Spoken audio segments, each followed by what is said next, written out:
Hello, Atheologica fans. Derek Bennett here, and the following is my presentation, Resurrection and Apotheosis in Pre-Christian Antiquity, which I first gave for the Global Center for Religious Research. Here, I'm presenting it on the Myth Vision podcast with Derek Lambert. Now, a lot of you are probably familiar with Myth Vision. If not, please be sure to check out their channel. Derek Lambert is a wonderful friend of mine. I probably wouldn't be here if not for his help.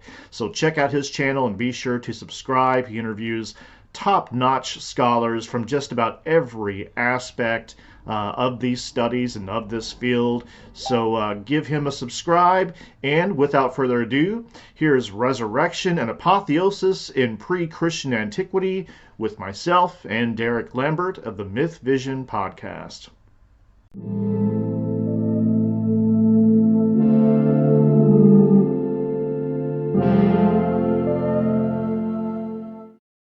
Derek Bennett, please do me a favor and go ahead and knock this out of the park, sir.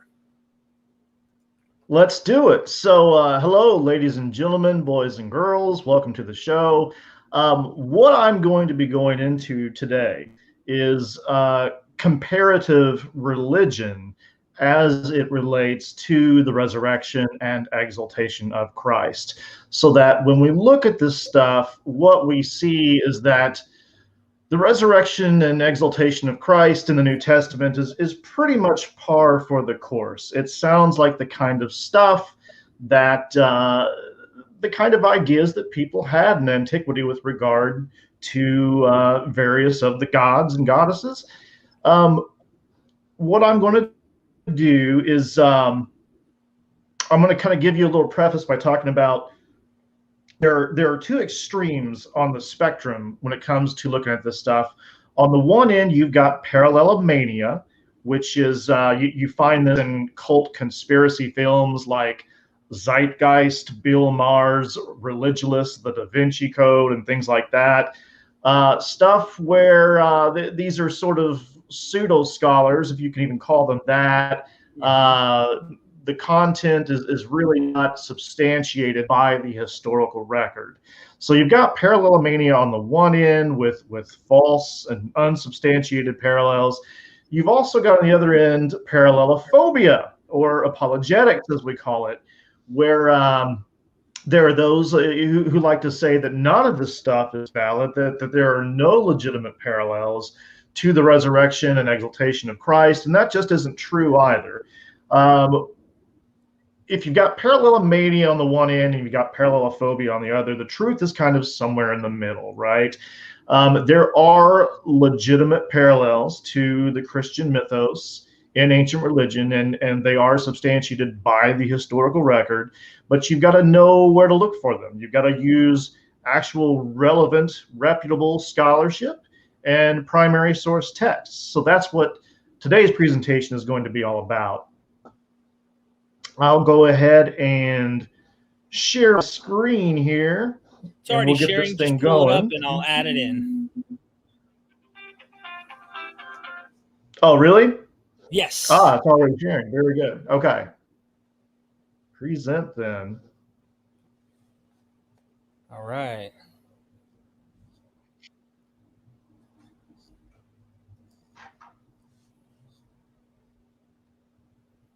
And if you want, you guys can super chat questions. I'll save it for the Q&A at the end. So during the presentation, if you super chat, I'll screenshot it, and I'll be sure to get your question at the end of this presentation. But in the meantime, I will not interrupt Derek as much as possible so he can get this out, and then we'll do Q&A at the end. So if you want a Q&A, if you want to send your super chat now, feel free as the presentation goes, or just wait to the end. We'll go to Q&A. All right, go ahead, Derek. So here's our introductory screen, Resurrection and Apotheosis in Pre-Christian Antiquity.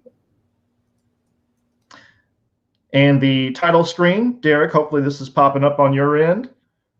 It's a slight 5-second delay, probably. Slight 5-second delay. All right, Resurrection and Apotheosis in Pre-Christian Antiquity. The New Testament's depiction of Christ's resurrection, immortalization, and exaltation to heaven is not unique in the context of ancient Mediterranean myth and legend. Several key figures from antiquity will be discussed, all of whom were immortalized either by resurrection or apotheosis. So resurrection, here's a straightforward definition: death followed by bodily restoration to life. That's the most succinct, direct definition I could conjure up. I mean, that's pretty straightforward. If they die and they're bodily restored to life, they are thus resurrected. Apotheosis is deification and exaltation to a heavenly sphere. Apotheosis literally means to become a god.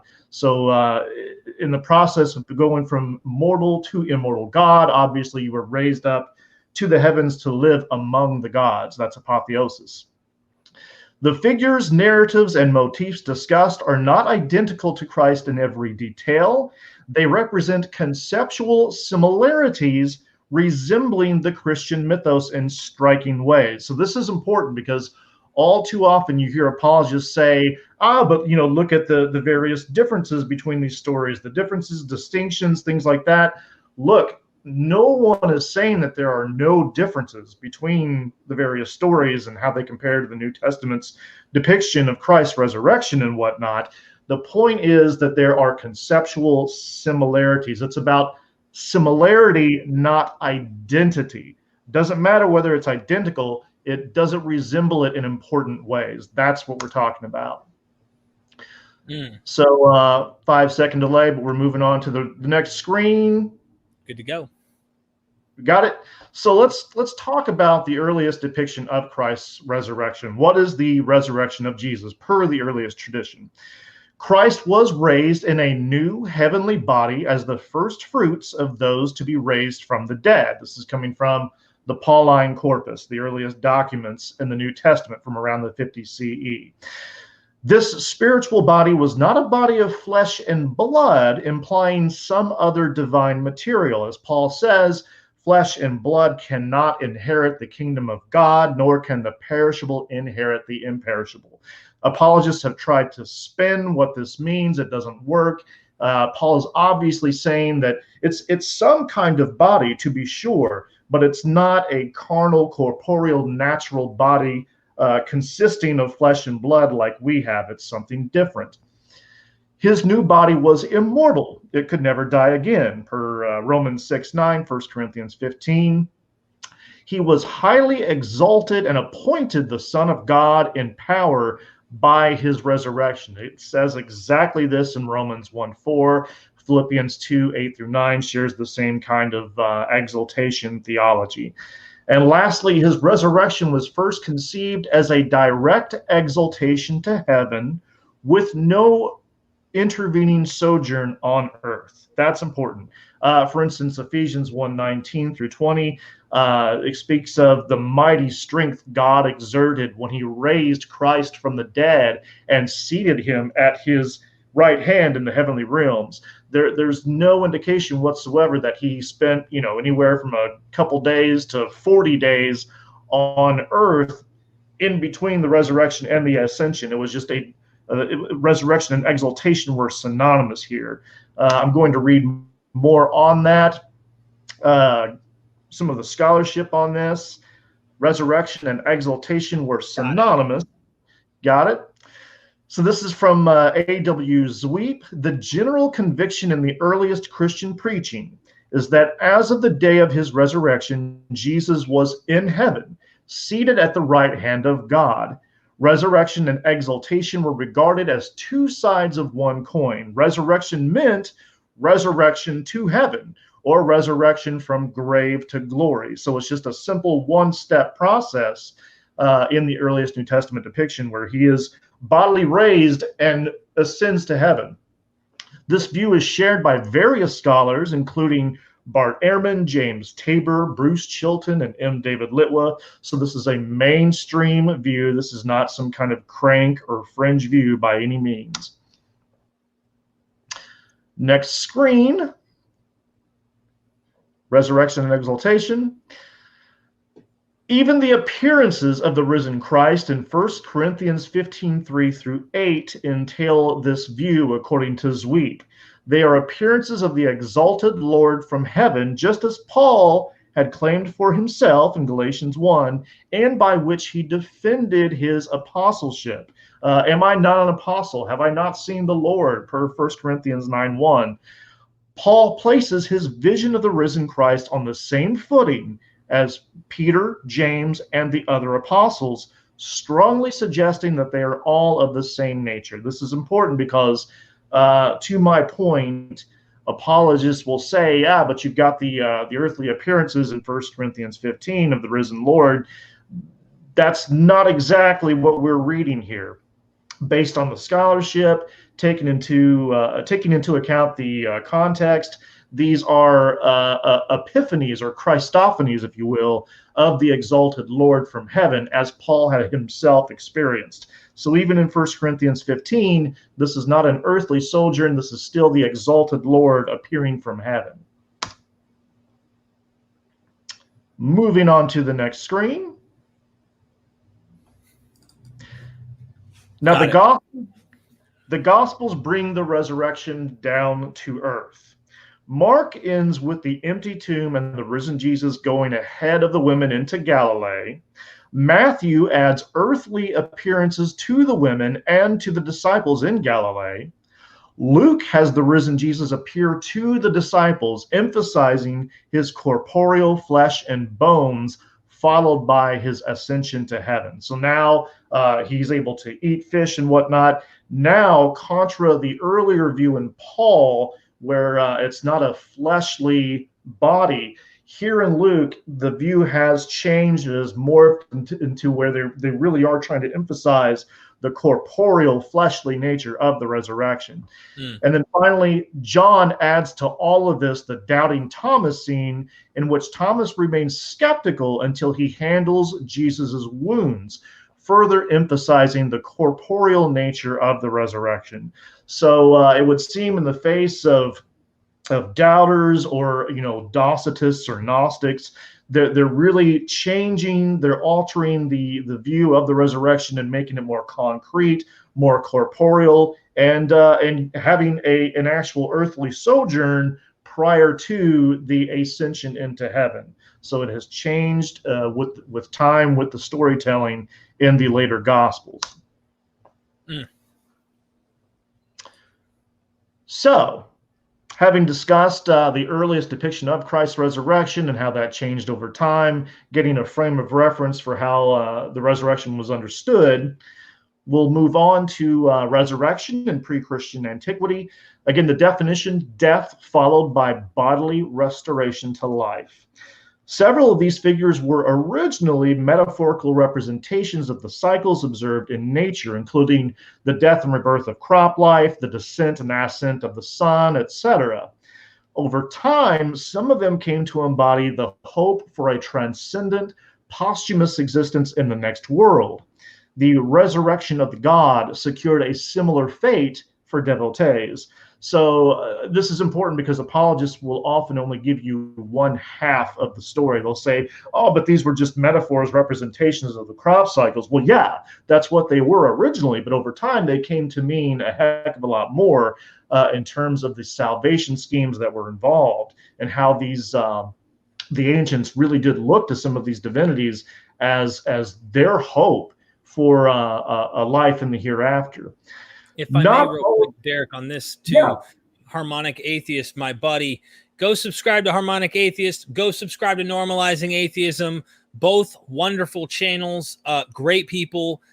He brought up astrotheology. I just wanted to say, in that niche of the cycles, okay, is an astrotheology or astrology.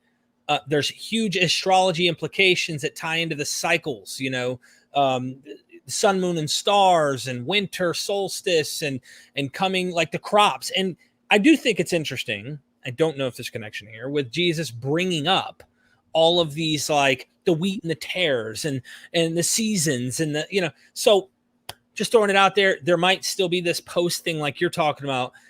It isn't what it means here is what it means everywhere. So sometimes astrotheology potentially might be an older concept and similar themes are being reused. I've asked this of Dr. Price about the New Testament. And he said, well, we aren't sure, like, if the author Matthew, who might be quoting something in the Old Testament that is astrotheology, understands it as astrotheology, that he's using it. So we don't know that for a fact. But anyway, please continue. Yeah, it kind of goes along the lines of euhemerization, right? That these ancient myths, originally representation of crop life or solar cycles, they become historicized and taken literally. So that's the kind of thing that we're talking about. Now, not all of these figures were believed to be resurrected per every time, place, and text. Variation existed among the stories told of them. So this discussion will focus primarily on texts and iconography that are descriptive of resurrection. So, it's no use for an apologist to say, well, no, God X was not raised from the dead because we have this text from the first century, which implies there is no resurrection. Well, sure, that can be the case, obviously. The fact of the matter is there are some texts and contexts in which they were raised, others where they were not. Variation existed within the New Testament as well, as we've already seen, with regard to the kind of ideas surrounding Jesus' resurrection. That's the nature of the beast. That's how any kind of human convention works. That's what you're going to find in ancient or modern religion, is this kind of variety of ideas. So we're going to focus, like I said, on texts and iconography where we do have descriptions of resurrection. Antagonistic. Sorry, I misspelled the word. Derek is not a mythicist for those watching. He leans historicist like me. Though we're not antagonistic, in fact, we could be absolutely wrong and mythicists could be right. I just want to say that. So anyway, please continue. Amen. So we'll start with the resurrection of Osiris. Osiris was a great king who civilized and taught agriculture to the people of Egypt. His jealous brother Set murdered and viciously dismembered him in an attempt to usurp his throne. Osiris's sister wife Isis used her magic to physically reassemble his body and awaken him back to life, by which she also bore a son through him, Horus. Osiris stood vindicated and justified against Set's wrongful murder by the tribunal of the gods of Heliopolis. From there, he was installed as ruler of the netherworld, even depicted ascending to the sky. So that's a brief overview. And jumping into the next slide here, we're going to discuss actual, this is from the pyramid texts. This stuff goes back to the 3rd millennium BC, so it is very old. Osiris awakes. The languid god wakes up. The god stands up. The god has power in his body. Raise yourself, O king. Receive your head, collect your bones, gather your limbs together, throw off the earth from your flesh. Rise up, O king, for you have not died. So this is physical, talking about the bones and limbs being gathered together again, throwing off the flesh, or throwing off the earth from your flesh. Moving on, raise yourself, loose your bonds, throw off your dust, sit on this your iron throne. O Jeb, do for him this which you did for his brother Osiris. So once again, loose your bonds, the actual mummy bindings, throwing off the dust. This is absolutely descriptive of physical resurrection. And lastly, raise yourself because of your strength. May you ascend to the sky. May you have power in your body. So even depicted ascending to the sky bodily. Now, invocations such as these are directed at the deceased king, the earthly representative of Osiris, who was likewise raised via imitative magic. So, even though these are directed at the pharaoh, at the king, they are descriptive of what happened to Osiris, because the king is undergoing the same process that Osiris did via imitative magic. And again, we know from the myth, Osiris's body is dismembered, it's brought back together again. That's why you have these descriptions of the limbs being brought together in the flesh and all of this, because again, this is about what happened to Osiris. And if you're able to see the next slide. Got it. The resurrection of Osiris from a Ptolemaic Roman temple at Dindera. So this is from the Ptolemaic period when you had Greek rulers over Egypt, 2nd to 3rd century BC. So we're nearing the Common Era at this time. And as you can see, this is just an absolutely explicitly graphic display of Osiris being bodily raised from his funeral bier. So, I mean, there's no denying that this is a depiction of bodily resurrection. You can't look at this image and argue otherwise. It's just not possible. And again, during the Ptolemaic period, so we're getting pretty close to the Common Era here at this time in history.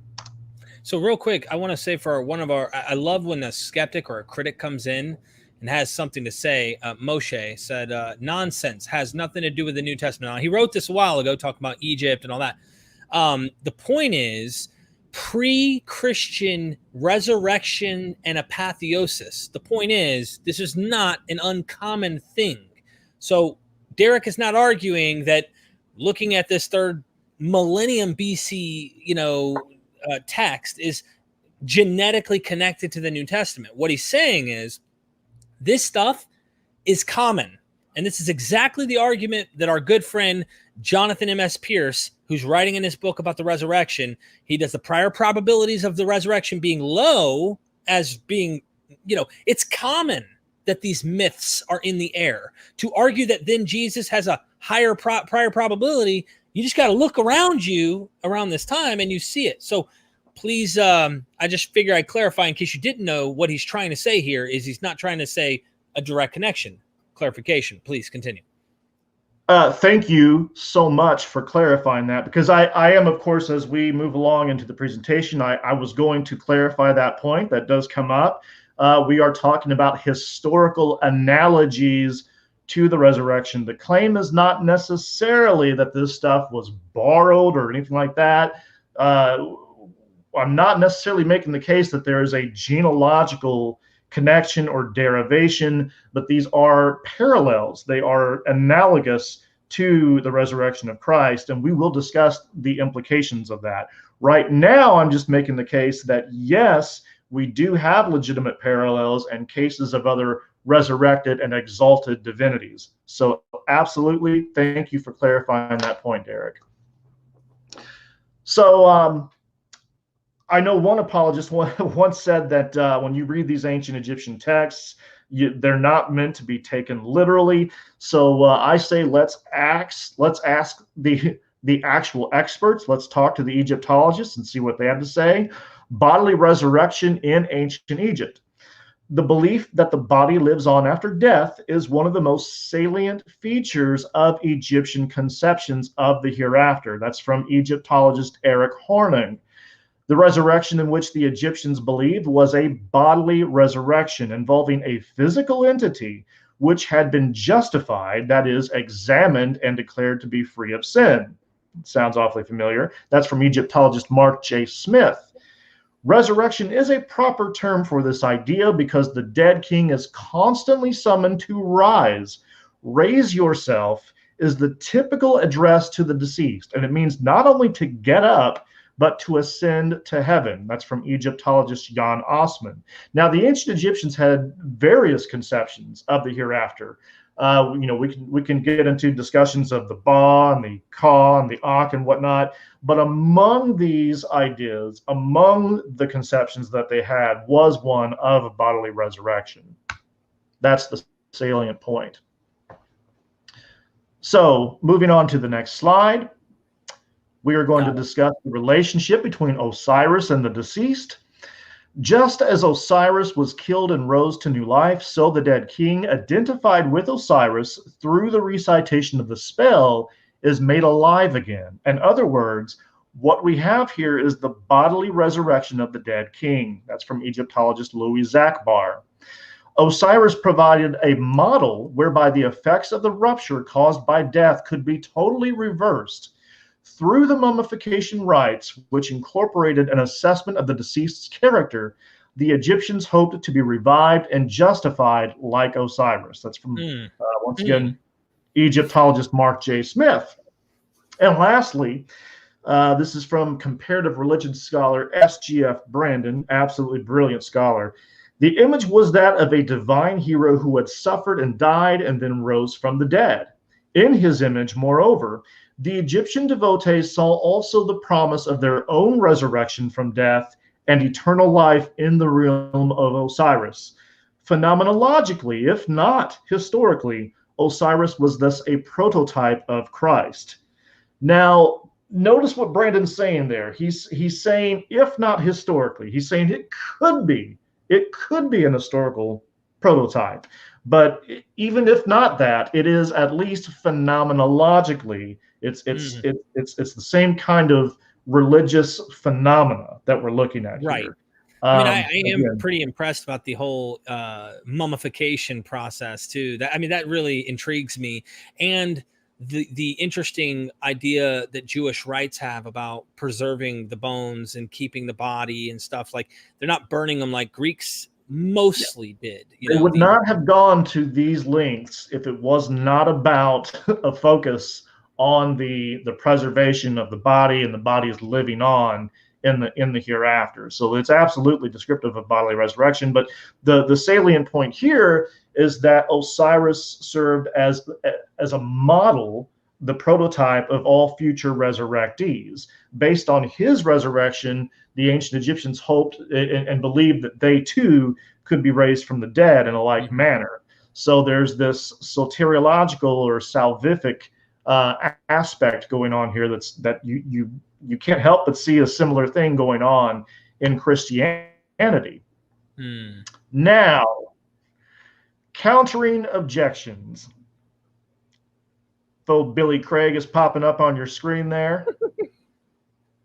I had to have him in this slide because, I mean, as I say, if ever there's a straight shooter out there among apologists, it's got to be old Billy Craig. Christian apologists deny that Osiris was resurrected by appealing to his reign in the underworld as a god of the dead. This was not a return to earthly life, thus it was not a resurrection. That is their argument that we so often hear.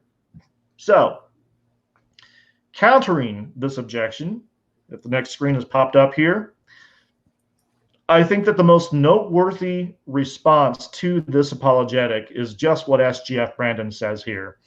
A crucial factor in the comparison here, he's talking about the comparison between Osiris and Christ. A crucial factor in the comparison here is that despite the vivid gospel accounts of the appearances of the resurrected Jesus, he is not related to have resumed his life on earth in contemporary Judea, but to have ascended to heaven, where he was believed to live a supernatural existence.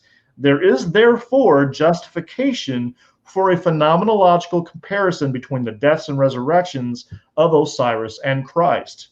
Each is raised to life again by supernatural means after an unjust death, but each is transformed into a new mode of being. That is, neither Osiris nor Christ resume their earthly lives, but pass on to another world, where they acquire a new status and office, which in each case is that of savior and judge of the dead. So, potato. I mean, if the apologist is going to argue that, yeah, but Osiris isn't raised to, an earthly existence. Well, neither was Christ, at least not in the earliest depictions we have of the New Testament. Even in the Gospels, even there, it's only temporary. So the differences, they do exist, but they're not as great as the apologists would make it seem. And on top of that, if Christ's resurrection in the earliest New Testament depiction, where he is just raised up to heaven, if that qualifies as a resurrection, then why shouldn't Osiris's, even though he didn't have an earthly sojourn? It's not a valid argument.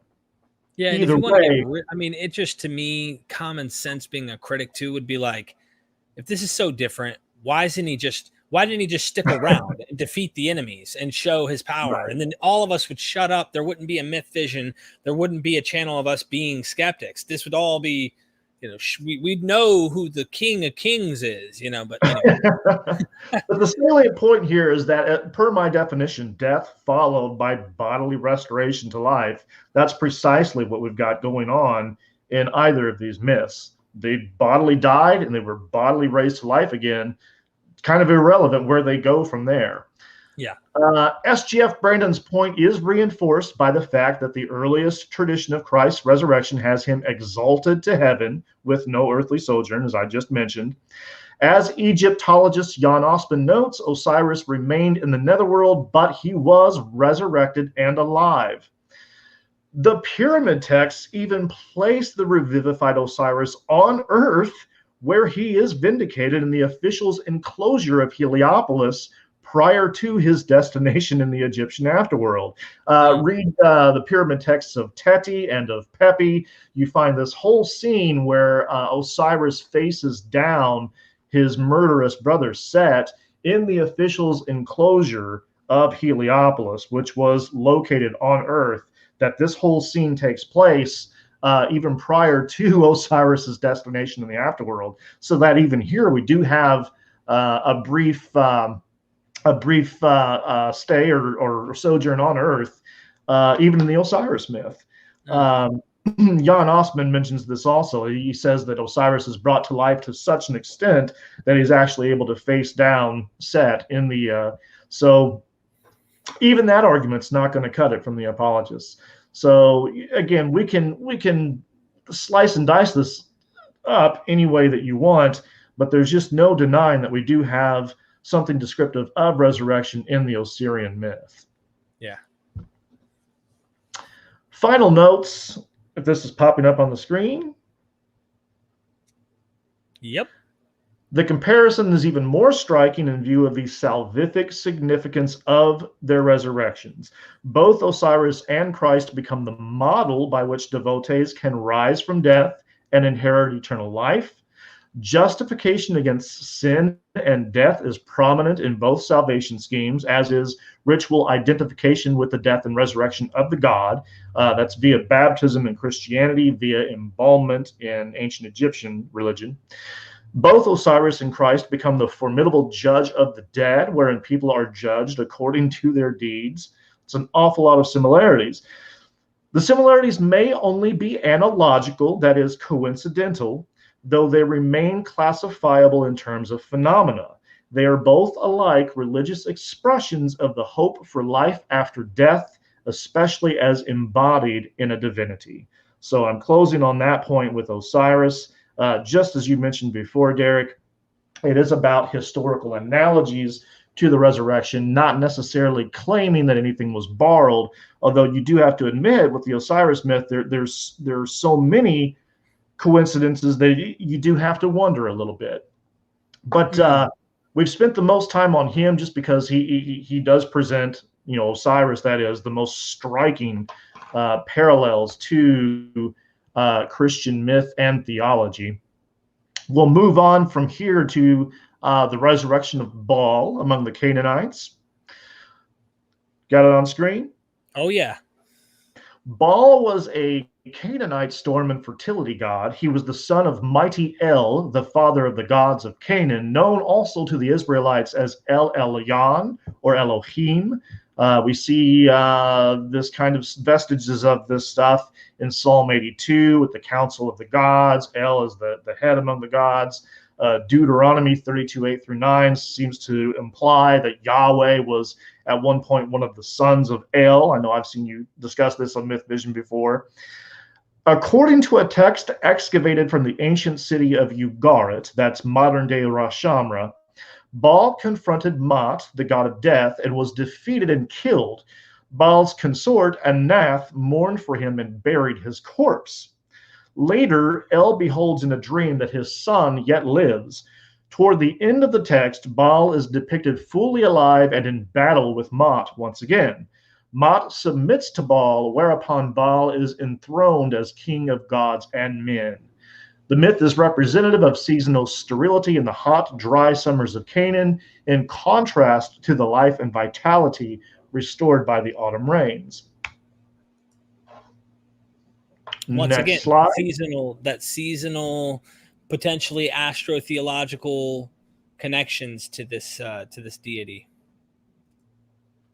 So these are actually quotes from the Ras Shamra text. I'm going to read snippets of these just so that you can look at the contrast between Baal dead and Baal alive. Mot declares, and the gods will know that you are dead. Baal was found dead in the land of Deber. El lifts his voice and shouts, Baal is dead. Anath weeps for him and buries him. She puts him in the grave of the gods of the earth. So no denying we've got a legitimate death of the god Baal here, according to this ancient text. Now the contrast with Baal alive. In a dream of the God of mercy, this is El, the Father God we're talking about here, in a vision of the creator of creatures, the heavens rain oil, the Wades run with honey.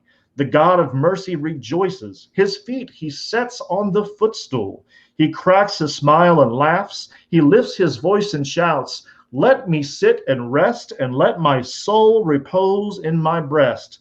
For Elion Baal is alive, for the Prince Lord of Earth exists.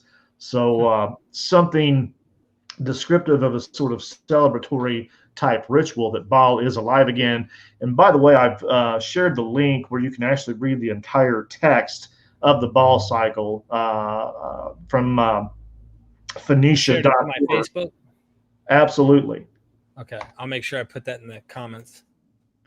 Now, moving on to countering objections. Because of the fragmentary nature of the text, with various sections missing between episodes, some scholars have suggested that Baal's resurrection is prematurely inferred. They have offered alternative interpretations of the narrative. One such interpretation is that Baal did not actually die, but had a substitute killed in his place while he only disappeared for a time. But this does not fit the metaphorical expression of seasonal death and rebirth, the absence and return of reign and vitality. If Baal only disappeared for a time, didn't truly die, why do we have this seasonal sterility going on? If he's the god of thunder and rain, why does the thunder and rain go missing if in fact he's not died, according to the myth? Moreover, Mot's declaration that the gods will know that he is dead, followed by the gods mourning over him and burying his corpse, is best explained by Baal's actual death in the narrative. Trig Mettinger does an amazing job covering this and refuting these kinds of objections in The Riddle of Resurrection, Dying and Rising Gods in the Ancient Near East. Highly recommend if you want to see more on this to read that material.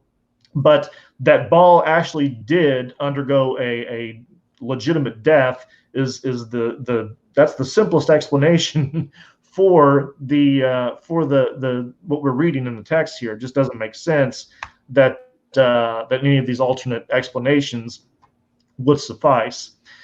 As Old Testament scholar John Day says, that Baal was regarded as a dying and rising god cannot seriously be disputed. There have been attempts to deny that Baal was a dying and rising god, but these have failed in my view. Mark Smith claims that Baal is a disappearing and returning god like the Hittite weather god Tlepoinos. However, the two myths use clearly distinct language. Tlepoinos vanishes, is sought for, and eventually found, whereas, as noted above, in the Baal myth, there are repeated references to his death, after which he is spoken of as alive. Both H.M. Barstad and Mark Smith claim that the words mightiest Baal is alive do not have to imply resurrection. However, their context in the text, which has previously spoken of Baal's death, requires such an interpretation. I agree with T.N.D. Mettinger when he states that the contrast between life and death is basic to the myth. So one of two things had to happen. Satan knew beforehand. Yes. And he created this myth to trick everybody. Yes. Or this wasn't really before Christianity and everything's all fabricated, right? Just kidding. Please continue. Moving on. Yeah, just like the dinosaur bones, of course. Yeah. Want to discuss how much Baal is interwoven into the Hebrew Bible, the Old Testament itself. The Baal myth made its impression upon Scripture. Yahweh's conquest over Leviathan in Job 41 and Psalm 74 is prefigured by Baal's battle with the serpent Lotan, which features also in Revelation 20. Psalm 104 describes Yahweh as riding on the wings of the wind, just as Baal was the cloud rider, and depicts Yahweh's power over the sea using the imagery of Baal's conquest over the sea god Yam. Daniel 7 casts the Ancient of Days and of the Son of Man in roles reminiscent of Baal and the supreme god El. Daniel's vision portrays the one like a son of man coming with the clouds of heaven, like the cloud rider, given authority, glory, and sovereign power. Not just something I'm pulling out of my tuckus here. Read John J. Collins, whom I know you've interviewed before, the Book of Daniel, Composition and Reception. So we see just how much the Baal myth is interwoven into the Hebrew Bible, and this shouldn't surprise us, given that we know that the Israelites were originally just an indigenous tribe of Canaanites. We've even proven that from genetics nowadays. There's just no denying it. So none of this should be surprising by any means.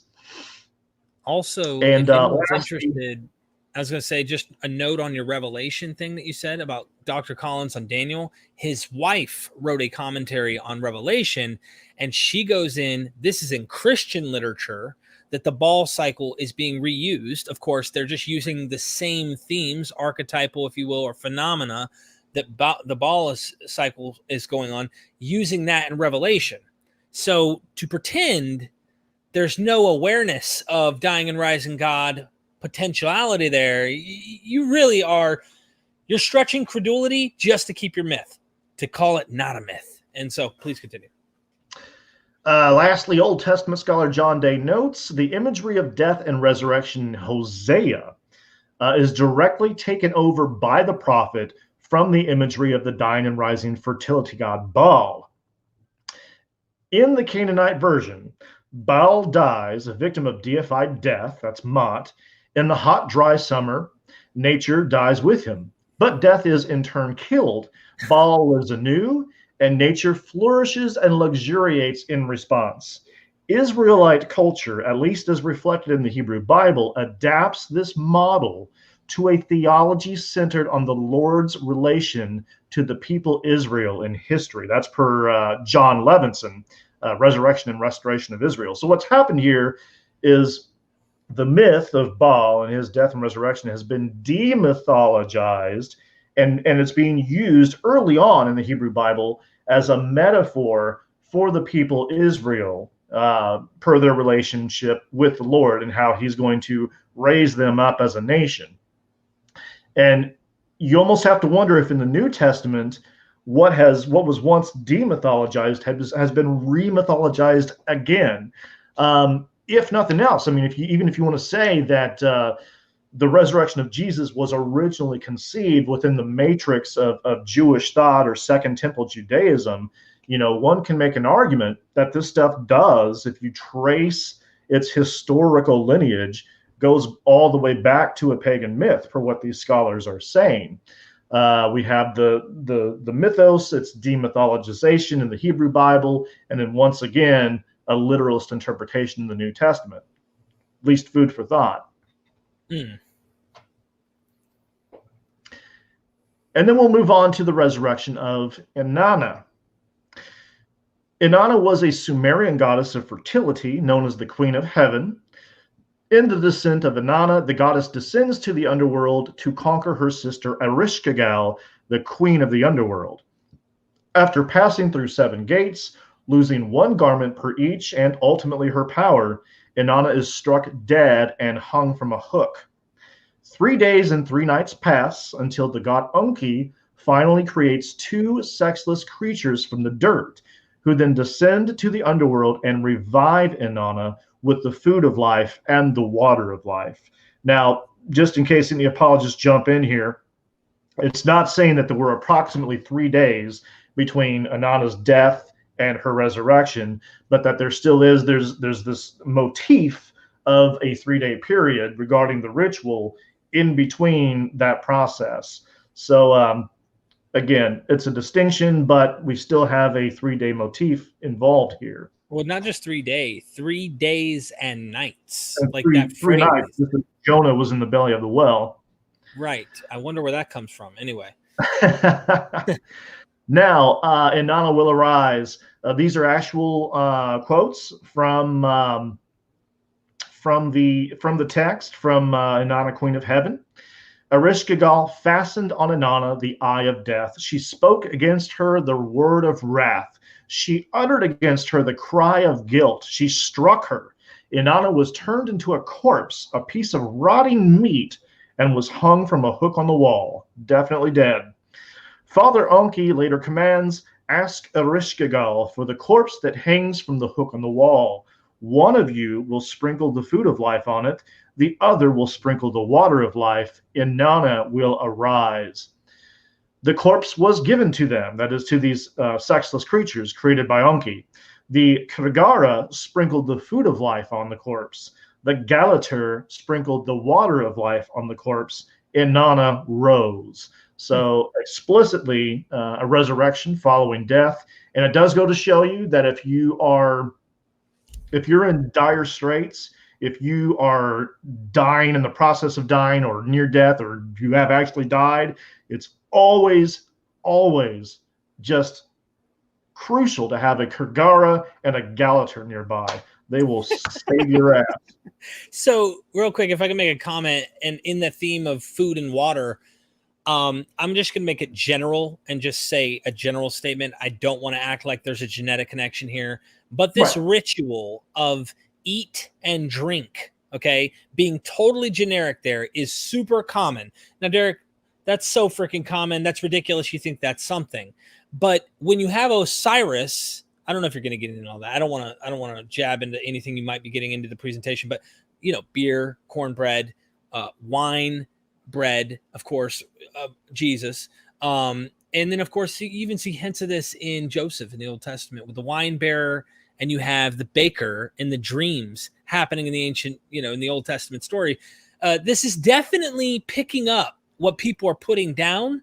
And I think the motif of eating and drinking to achieve life again, Jesus said, eat my flesh, drink my blood, and you will live forever. Okay. There's something going on here. And I think it's more, we need to just, when you approach that, how the hell do you keep the apologist angle without cognitive dissonance? You have to have cognitive dissonance with the water, with the food. You can't have that and not have cognitive dissonance. Sorry.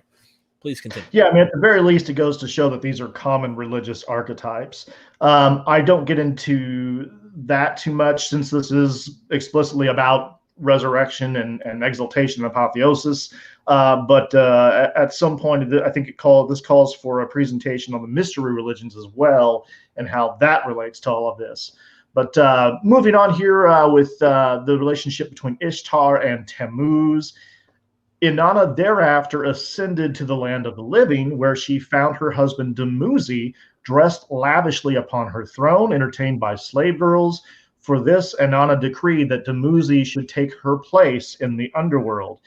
According to the Sumerian poem, The Return of Dumuzi, she later relented and allowed Dumuzi to return every 6 months, probably at springtime when life and fertility to the land. Hebrews were familiar with Dumuzi, as reflected in the Song of Songs and in Ezekiel 8:14, in which women at the gates of the Jerusalem temple bewailed the death of Tammuz, the Babylonian counterpart of Dumuzi. To this day, the name Tammuz graces one whole month of the Jewish calendar. So again, we see something where the mythos is already kind of interlaced or interwoven into the Hebrew Bible and some of the stories we find there. And then moving on to the risen Adonis. Among the Greeks, this ancient story was reflected in the myth of Aphrodite and Adonis, whose celebrated reunion took place when Adonis returned biannually from the underworld. According to Lucian in the 2nd century, Adonis was mauled to death by a boar and ritually mourned. As he says, and when the breast beating and weeping is at end, first they make offerings to Adonis as if to a dead person, and then on the next day they proclaim that he is alive and fetch him forth into the air, from Lucian on the Syrian goddess. The Church Father Origen wrote in the 3rd century CE of those who mourned the death of Adonis and rejoiced at his having risen from the dead, his words. Origen directly associated Adonis with Tammuz, whom we talked about previously. We see the same thing about 100 years later in Jerome as well. Now, countering that? Go right ahead. Yeah. Yeah, I love what you said there. And if you look at the little footnotes, he's commenting on Ezekiel. He's going like, he's already looking way back. This is not, right. Apologists will try to say this came after Christ. No, this stuff is before. So go ahead and swallow the pill, start practicing. I'm sure there's tutorial videos on YouTube on how to swallow very big pills.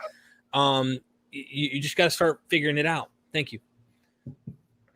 Yeah, that's exactly right. I mean, granted, Lucian is writing in the 2nd century, so that's later than the New Testament, and of course the Church Fathers. We see that this has a much older pedigree. That's the point in its relation with Tammuz and Dumuzi. So I think it's as classicist Robin L. Fox said, Lucian was not innovating when he said that Adonis rose.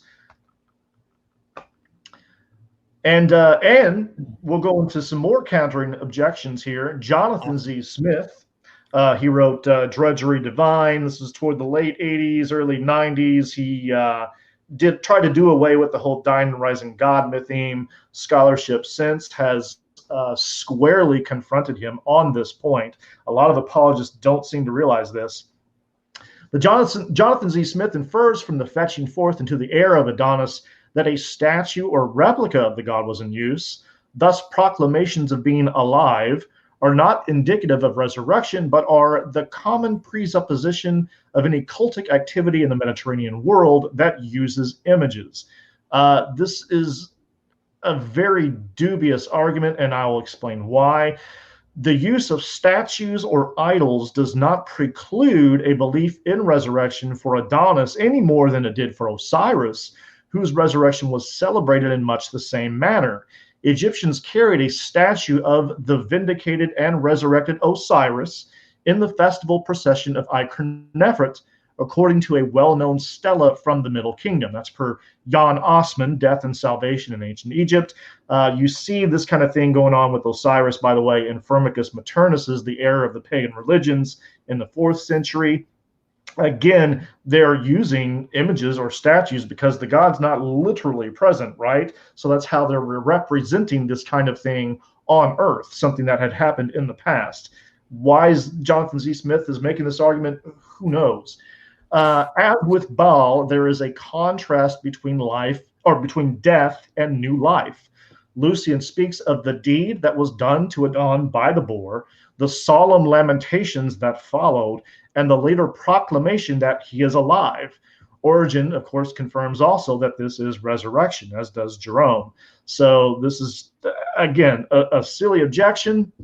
I think it's pretty clear from just a basic reading, straightforward reading of the text, that this was a death and resurrection for Adonis. And then we'll move into Dionysus. I'm sorry, go ahead.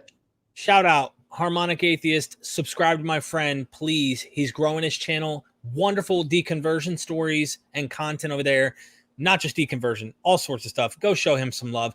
And he blessed us with the sacred number of $6.66. Does he watch Harmonic Atheist in the super chats now?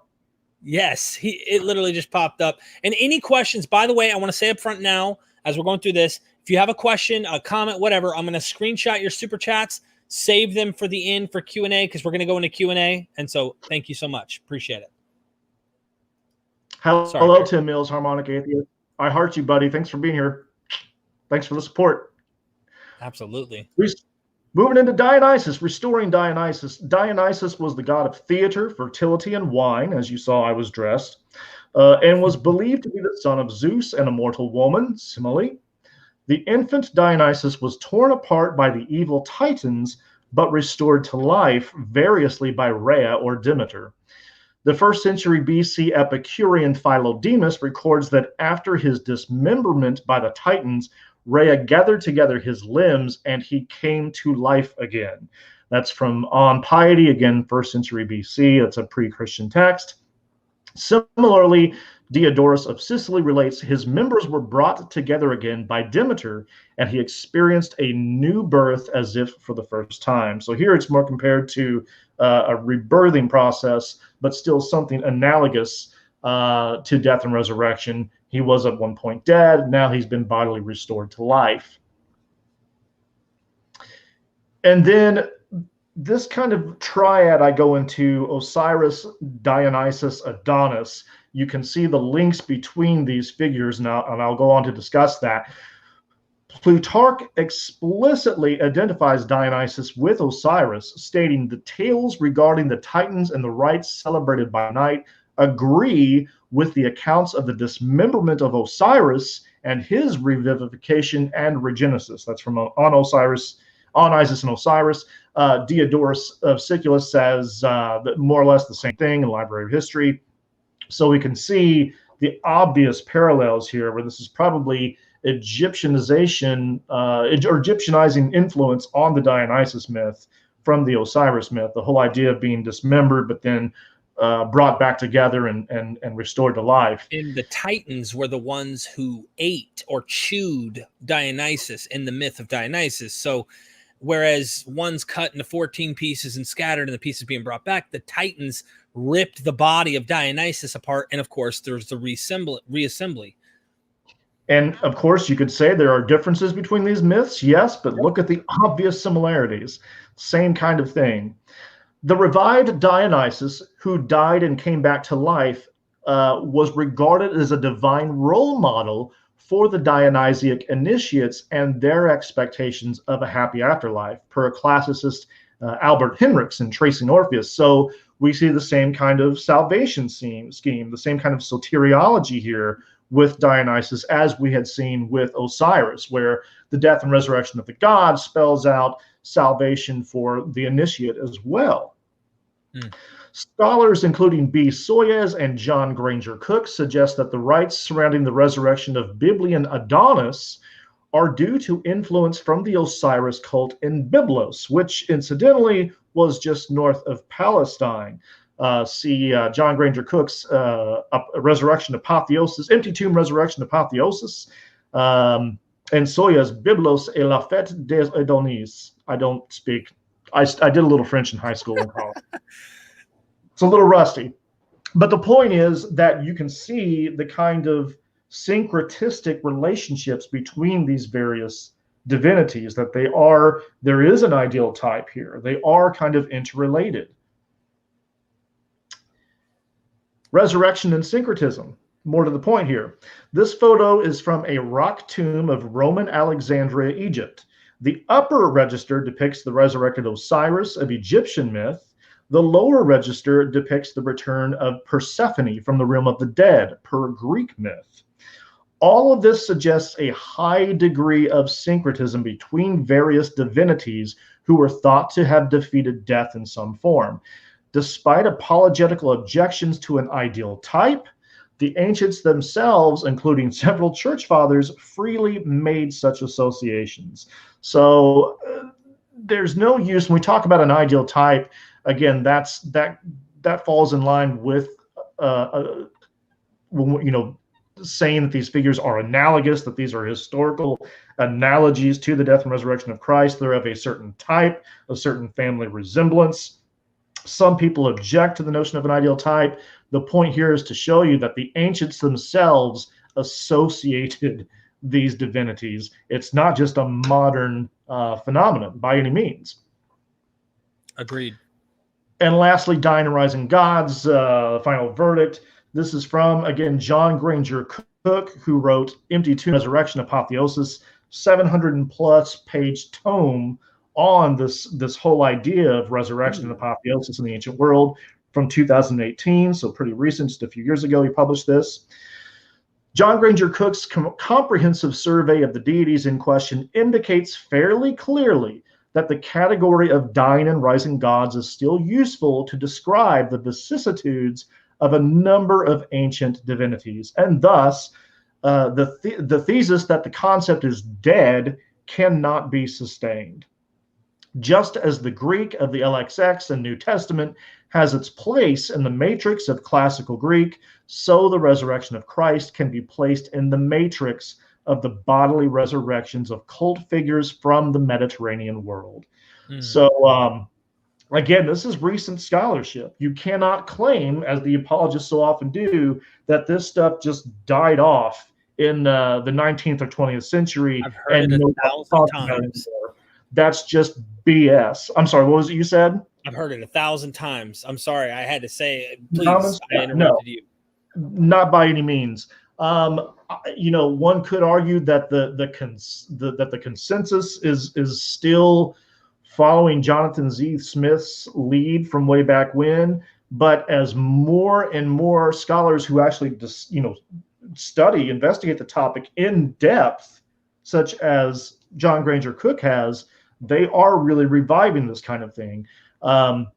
You find this in Cook's book. You find this, of course, in Trigg Mettinger's work, Dying and Rising Gods in the Ancient Near East. And again, if you just look at the primary source texts and the scholarship, you can see very clearly that the facts are not in support of what the apologists are saying. As we have clearly shown, yes, there were absolutely divinities who died and were bodily restored to life. Those are just the facts, regardless of what any consensus says.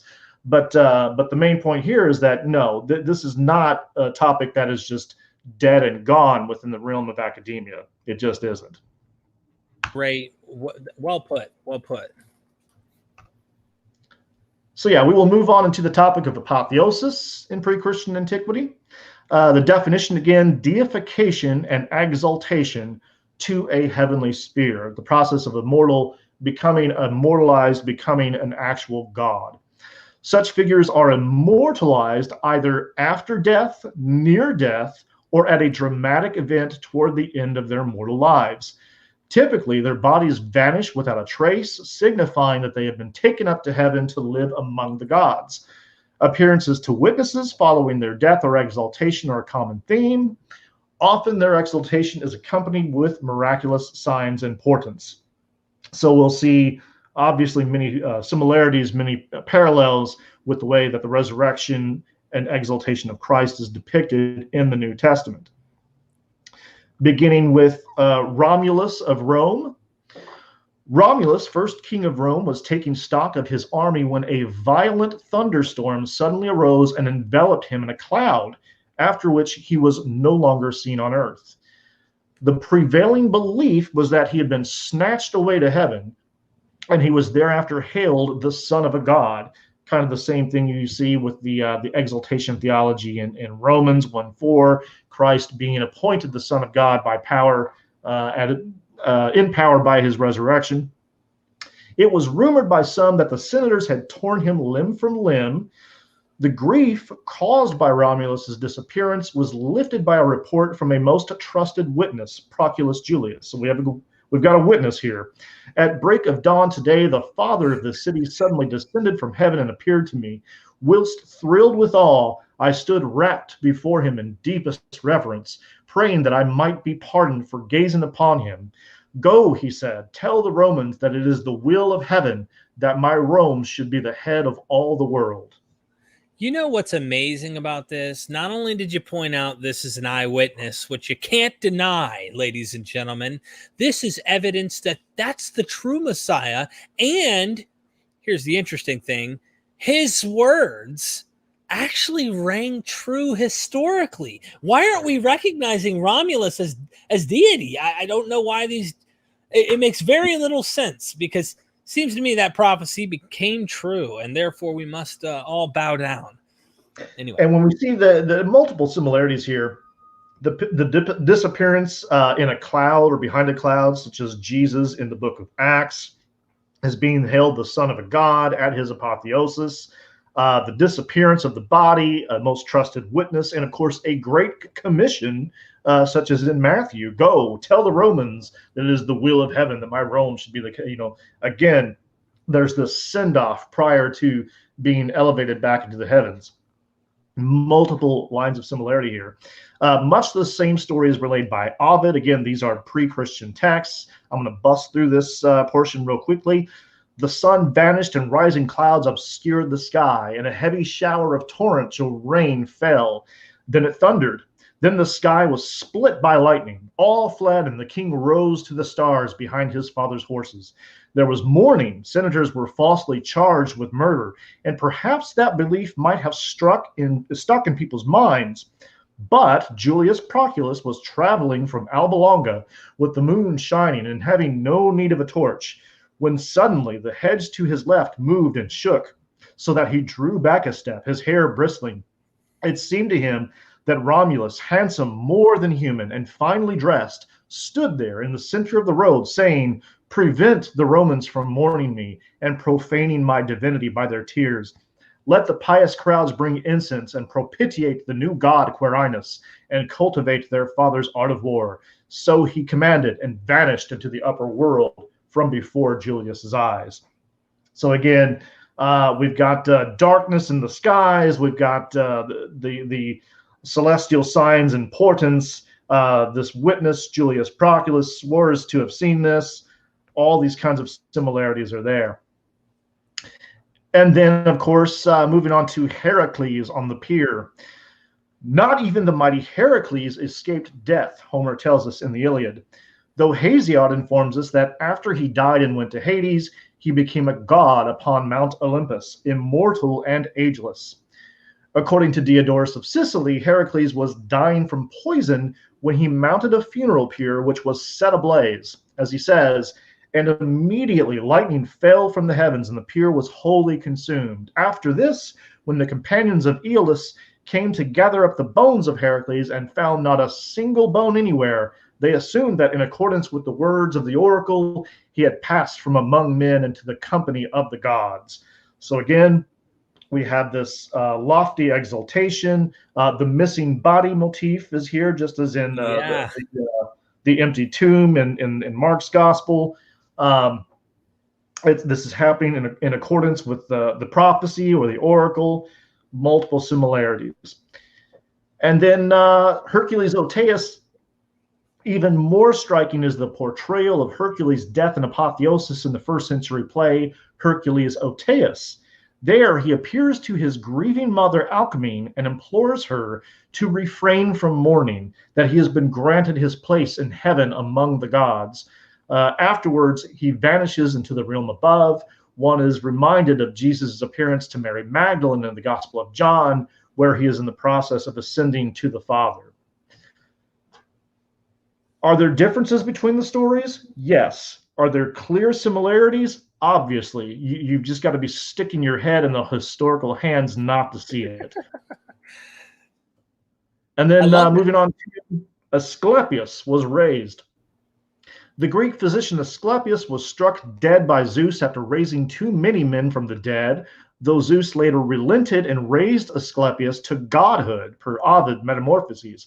By the way, these are all pre-Christian texts. Thus, the 2nd century Christian apologist Theophilus of Antioch declares to the pagan, "You believe that Heracles, who burned himself up, is alive, and that Asclepius, struck by lightning, was raised." Asclepius thereafter appeared in dream visions, healing the lame, the blind, and the paralytic, per Justin Martyr's first apology. And of course, you find this in ancient Greek texts before Justin Martyr. Though Celsus states Greeks and barbarians alike saw no mere phantom, but Asclepius himself healing, doing good, and predicting the future. Celsus says this in Contra Celsum. And then we find others corroborating what Celsus tells us here. Maximus of Tyre likewise claims to have seen Asclepius, and that not in a dream, per Orations 9.7.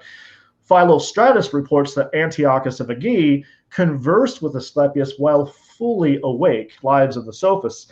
So now these particular texts, Maximus of Tyre, Philostratus, Celsus, these are actually post-Christian texts, 2nd to 3rd century. But we already know that the story of, per Ovid, the death and the resurrection or exaltation of Asclepius was pre-Christian. And So these post-Christian texts are only with regard to the post-mortem appearances of Asclepius. But again, we've already seen this motif in other figures, such as in Romulus, as well as Hercules, and then Aristeas, who we'll discuss shortly. So this was already a pre-Christian motif, even well before Asclepius or Christianity.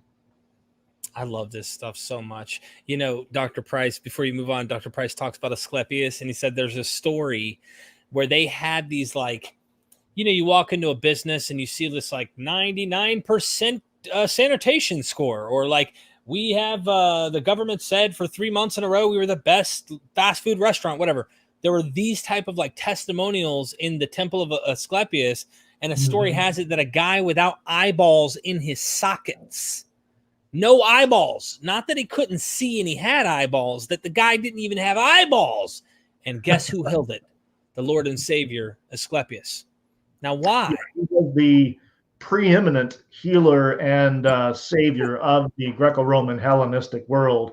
Everyone knew about Asclepius. Everyone knew that Zeus had killed him. That was common knowledge. And so his living again means that, well, just as we'll read here, as classical scholar Emma Edelstein writes, if Asclepius the god had died, he had to come to life again. He had to become immortal, for he was ever present in his temples.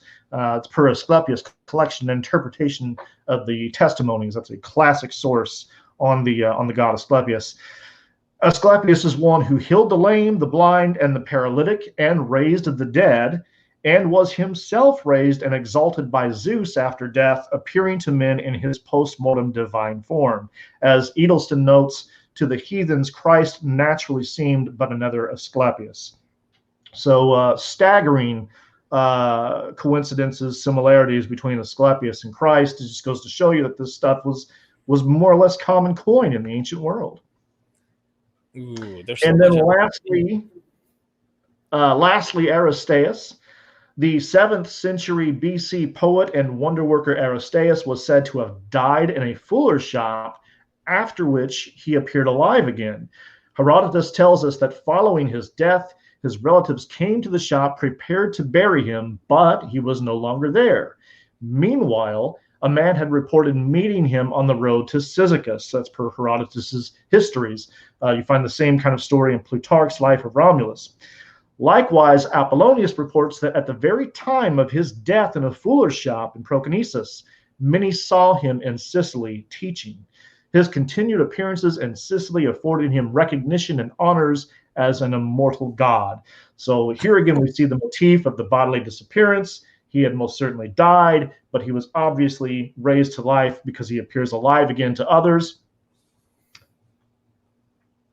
Now we'll get into a few of the objections on this. Contra many apologists, these figures underwent divine re-embodiment, not the separation of the soul from the body, as in Plato. This is very comparable to what we find in with regard to the resurrection body in 1 Corinthians 15. It's a divine body, not a body of flesh and blood. The mortal, carnal, corporeal flesh and blood body, as we know, it's corruptible. It's not fit to make the eternal track to survive immortality in the heavens. You've got to have an altogether different bodily nature. So that's what's going on here with these divinities. They have a new divine body, just as Christ had in the Pauline corpus, not a body of flesh and blood, but a spiritual body.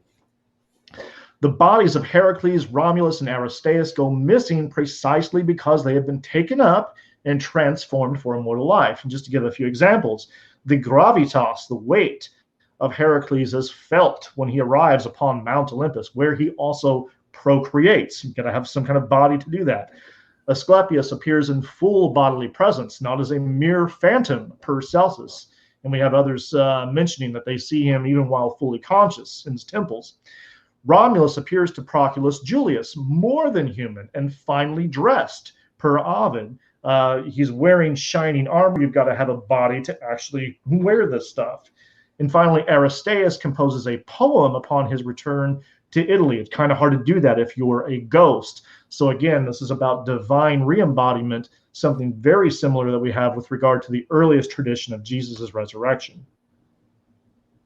And on the note of exaltation, regarding apotheosis, it could be argued that Paul's Christ was already divine prior to his incarnation, as in Philippians 2, but so is Romulus and Plutarch. As it reads, "It was the pleasure of the gods, O Proculus, from whom I came, that I should be with mankind only a short time, and that after founding a city destined to be the greatest on earth for empire and glory, I should dwell again in heaven." Plutarch's Life of Romulus. And then similarly, Asclepius went from godhood to becoming a corpse, after which he was exalted again. As Ovid says, "From a god you will turn to a bloodless corpse, and then to a god who was a corpse, and so twice renew your fate." So there are other examples of this pre-existence as a divine being, but an earthly incarnation and a death followed by some kind of grand exaltation or resurrection. The theme of mortal life and sometimes death followed by exaltation to a higher immortal status is consistent in each case, whether we're talking about Jesus or Romulus or Asclepius. Again, are there differences between these stories? You bet. But if you can't see the obvious similarities, I can't help you. See a doctor. Go see Asclepius is what he's trying to say, because that's really the person that's going to heal you. For the love of Baal. Now, resurrection and apotheosis, final notes. So the figures and myths discussed include such motifs as bodily resurrection, judgment, justification, and redemption from sin, salvation, immortality, and eternal life, bodily disappearances akin to the empty tomb, deification, enthronement, and exaltation to the heavens, post-mortem and post-mortal appearances, and miraculous signs and portents associated with deification.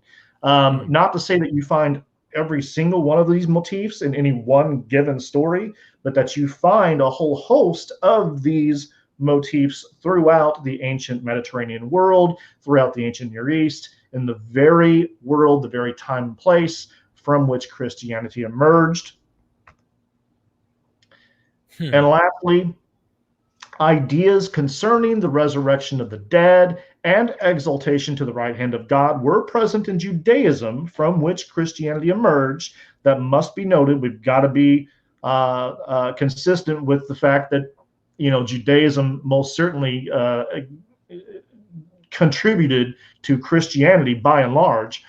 But Judaism itself developed within the wider historical and cultural context of ancient Near Eastern and Mediterranean religion. As M. David Litwis says, ancient Judaism was a living Mediterranean religion, an active negotiation and participation with wider religious currents of its time. So there's no big, ugly epistemological ditch between what Jews believed and what Greeks believed. Are there distinctions between them? Sure, but it's all more or less the same kind of stuff, if that makes any sense. The figures and motifs discussed represent analogs to the figure of Christ, not necessarily direct borrowing. They are cut from the same cloth of ancient Mediterranean ideas about divinity. This is sufficient to demonstrate that such ideas as resurrection, missing bodies, miraculous signs and wonders, exaltation to the heavens, and post-mortem appearances belong to the category of ancient myth and legend. It is special pleading to say that in the one case, this kind of stuff is true, and in all the others, it's myth. Give us a break. The last thing I would end on, just as I did in my presentation with the Global Center for Religious Research, is what Robert M. Price brilliantly describes as the principle of analogy. So we have this claim that about 2,000 years ago, divine man was raised from the dead and then exalted into the heavens.